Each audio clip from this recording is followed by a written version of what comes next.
Did you know you can actually get an allergy from stress? I did not know that.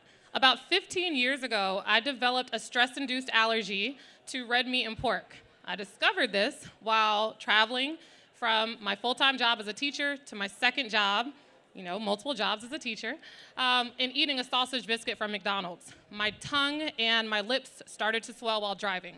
Naturally, because I was super independent, drove myself to the ER, where I was diagnosed with a stress-induced allergy to red meat and pork. The doctor immediately told me I had to learn to cut back and manage my stress. I was immediately confused because I didn't think I was stressed.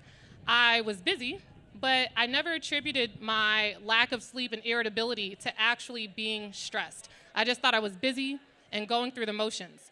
What I learned in that moment is your body will always tell you the truth. Your mind will trick you into thinking that you just have to push through. You have to keep going. But your body is going to tell you that you need support, you need to take care of yourself, and you're not doing a good job in that moment. 72% of entrepreneurs actually report to having mental health challenges. This was really staggering when I learned about this because we know often founders are going to work through sickness, through exhaustion. They're constantly going to do one more thing. One more slide on that pitch deck, one more investor meeting, one more meeting with your team, one more thing, and you're literally just trying to, when you do rest, clear space to do more work. You're never actually doing the things that you know to be good for the mind and body to take care of yourself in general. You're usually just doing things to create more space for you to do more work and keep going.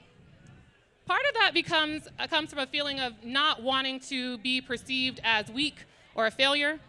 Part of it also comes from us wanting to continue on the legacy of the people that came before us that we knew worked so much harder. But we have to remember they didn't work that hard, so we can work even harder than them.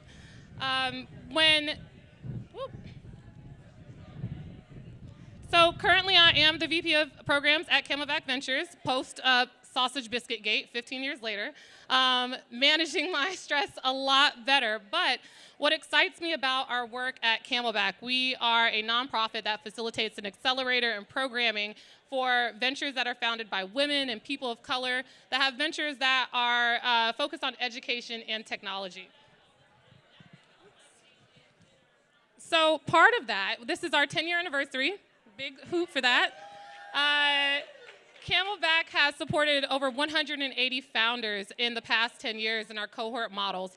And we've learned so much in the past decade. We've really learned what it means to design intentional programming and experiences that are effective and compassionate, especially when it comes to supporting Black and brown founders. We recognize how important it is not just to pull and push capital to them, but to support their well-being and focus on community. At Camelback, we intentionally design experiences and we try to implement a philosophy that aims to combat the beliefs that rest is a luxury and burnout is just part of the journey. That you should never accept that being burnt out is just something you should accept because you are a person of color or a woman or any type of minority whatsoever. Our fellowship is a hybrid experience, and as a part of that, we start the community building with our Welcome Week, where we bring our fellows together in person, where they start to develop that community and that trust for each other, to where I can actually, by the time we're done with that week, say, hey, you good?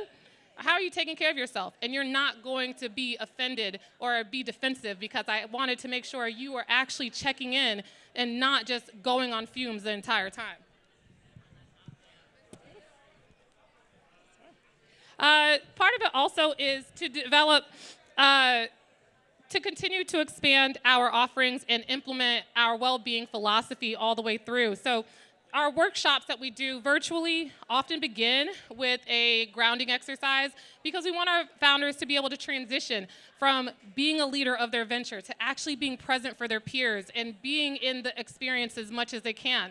We're also able to convene and bring our community together. This June, we have our Guardian Summit that's coming up in New Orleans. Please come.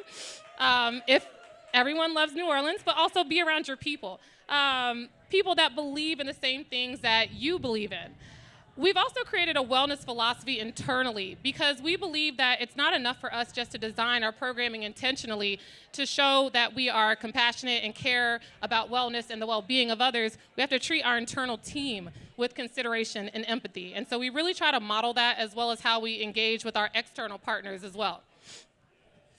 In 2024, we were really fortunate to be able to invest even more deeply in our wellness offerings. We had funding from Bill and Melinda Gates Foundation, and we were actually able to create Be Well grants where we could actually provide funding for our leaders to be able to engage in activities that supported and decreasing their stress, having more availability to actually focus on things that they wanted to do to take care of themselves and their well-being as well. And then we also facilitated our Well-Founded retreat. This was a curated retreat for founders so they could focus on connections, their mental health, actually better understanding what causes them to be stressed out and how can they mitigate those stresses as much as possible. We found through analysis and reporting back from our founders, as much as people care about the capital, everybody loves money, they actually found that the connections we facilitated and the community we built was just as important as the money we actually were able to pass to them to support their ventures. They also reported that they had an increased amount of confidence in their ideas as well as in themselves as leaders, and their self-esteem improved as a result of them participating and increasing their wellness, their availability to participate in wellness offerings. This wind is killing me. I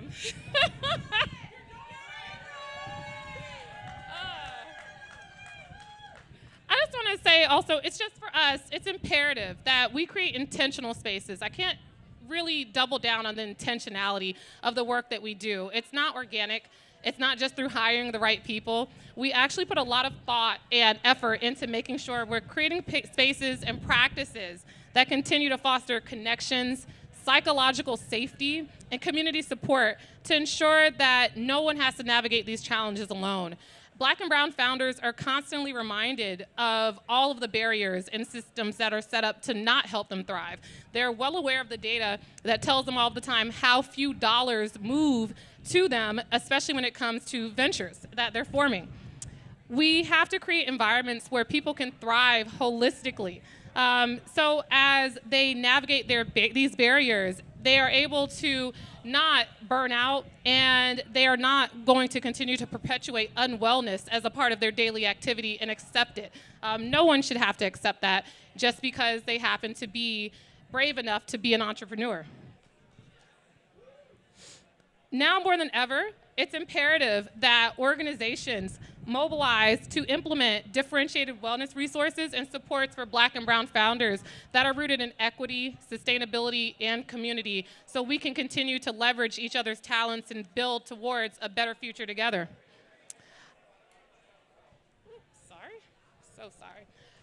So I just want to also close with saying that if you're not familiar with, Trisha Hersey, who is the amazing leader and founder of the NAP Ministry and Rest is Resistance. I see a few head nods.